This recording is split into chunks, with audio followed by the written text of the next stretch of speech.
အားလုံးပဲမင်္ဂလာပါရှင်ကျမတို့ရဲ့ AOU Channel လေးကနေပြီးတော့ပြန်လည်ပြီးတော့ကြိုဆိုလိုက်ပါရရှင်ကျမဒီကနေ့ပြောပြပေးခြင်းတဲ့အကြောင်းအရာလေးကတော့အတိတ်ဘဝကပါရမီတက်ခံပါလာသူတွေရဲ့ထူးခြားတဲ့လက္ခဏာ၅ချက်ဆိုတဲ့အကြောင်းအရာလေးကိုဘဟုတုတရဝယ်တင်ဆက်ဖတ်ပြပေးခြင်းတာပဲဖြစ်ပါရရှင်လူချို့ကဘာလို့ထူးခြားတဲ့အိမ်မက်တွေကိုခဏခဏမှတ်တာလဲဘာလို့အချို့အရာတွေကိုမဖြစ်ခင်ကတည်းကကြိုတင်ခံစားသိရှိနေတတ်တာလဲတကယ်တော့အကြမ်းမြင်တော့မဟုတ်ဆဋ္ဌမအာယုံဆိုတာလူတိုင်းမှာအလွယ်တကူရှိမနေတတ်ပါဘူးဒါဟာအတိတ်ဘဝအဆက်ဆက်ကဖြည့်ကျင့်ခဲ့မှုတဲ့ပါရမီဓာတ်ခံကြောင့်ဖြစ်ပါတယ်တဲ့စကြဝဠာကြီးကမင်းကိုအချက်ပြနေတဲ့မင်းမှာပါရမီဓာတ်ခံရှိမရှိသိနိုင်မဲ့ထူးခြားတဲ့လက္ခဏာ၅ချက်ကိုဒီနေ့ဗီဒီယိုလေးမှာမျှဝေပေးသွားပါမယ်မင်းမှာဘယ်နှချက်နဲ့ကိုက်ညီလဲဆိုတာတေချာစစ်ဆေးကြည့်လိုက်ပါတဲ့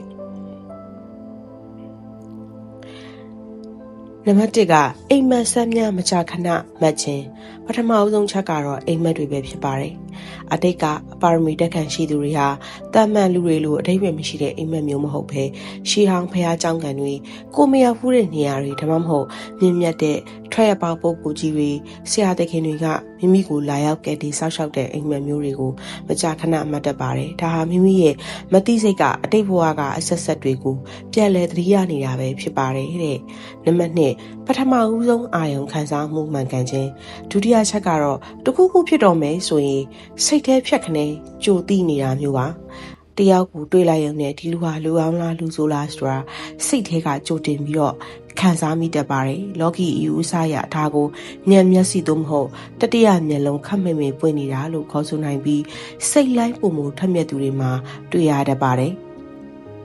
နံပါတ်3လောကီရေးရာများထက်စိတ်ဝိညာဉ်ပိုင်းကိုပုံမှုပြီးတော့စိတ်ဝင်စားခြင်းမင်းဟာအသက်အရွယ်နဲ့မမျှအောင်လူကြီးဆန်နေတတ်ပြီးတော့ရုပ်ဝတ္ထုပစ္စည်းတွေပျော်ပါမှုတွေထက်ဘဝရဲ့အတိတ်ပဲစကြဝဠာရဲ့နှီးမြအမှားတွေနဲ့စိတ်ဝိညာဉ်ပိုင်းဆိုင်ရာကြင်ကြအားထုတ်မှုတွေကိုပို့ပြီးတော့အာယုံညွှန်နေတတ်ပါတယ်ဒါဟာအတိတ်ဘဝကကြင်ကြံသူဟောင်းတယောက်ဖြစ်ခဲ့မှုတဲ့ပြတ်သားတဲ့ပါရမီဓာတ်ခံမှာပဲတဲ့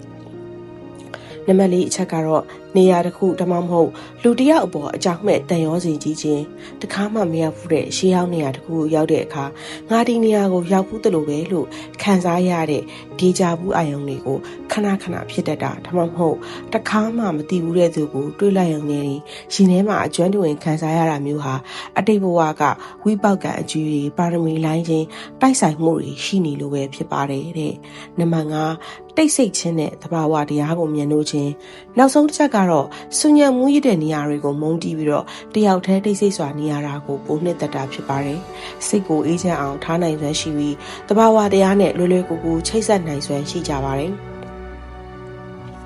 ဒါပေမဲ့အရေးကြီးတဲ့အချက်တစ်ခုရှိပါတယ်။မိမဒီလိုပါရမီဓာတ်ခံတွေဘလောက်ပဲရှိနေပါစေတိလပြက်ခြင်းမွေးရတောက်စားခြင်းနဲ့စိတ်ကိုညစ်ထေးအောင်ထားခြင်းတွေပြုလုပ်မိတဲ့အခါစကြဝဠာနဲ့ချိတ်ဆက်ထားတဲ့မိရဲ့စွမ်းအင်လိုင်းတွေပိတ်ဆို့သွားပြီးတော့ဒီအာယုံတွေအားလုံးပျောက်ကွယ်သွားတတ်ပါတယ်။ဒီအာယုံတွေကိုပြန်ပွင့်ခြင်းရင်တော့နေ့စဉ်၅ပါးတိလကိုထိန်းသိမ်းပြီးတော့စိတ်ကိုတန်ရှင်းအောင်ပြန်လည်ကြည့်ကြရမှာဖြစ်ပါတယ်။ဒီတော့ဒီလက္ခဏာ၅ချက်တွေကဘယ်နှချက်နဲ့ကိုက်ညီနေလဲဆိုတာအတွေ့အကြုံလေးတွေကိုဗီဒီယိုအောက်က comment မှာဝင်ရောက်မျှဝေပေးခဲ့လို့ရပါတယ်ဒီလိုစိတ်ဝိညာဉ်စကြဝဠာအကြောင်းအရာတွေကိုစိတ်ဝင်စားရဲဆိုရင်တော့ကျမတို့ရဲ့ About Universe Channel လေးကို follow လုပ်ထားဖို့မမေ့ပါနဲ့ဦးเนาะအားလုံးပဲစက်မှချမ်းသာကြပါစေရှင်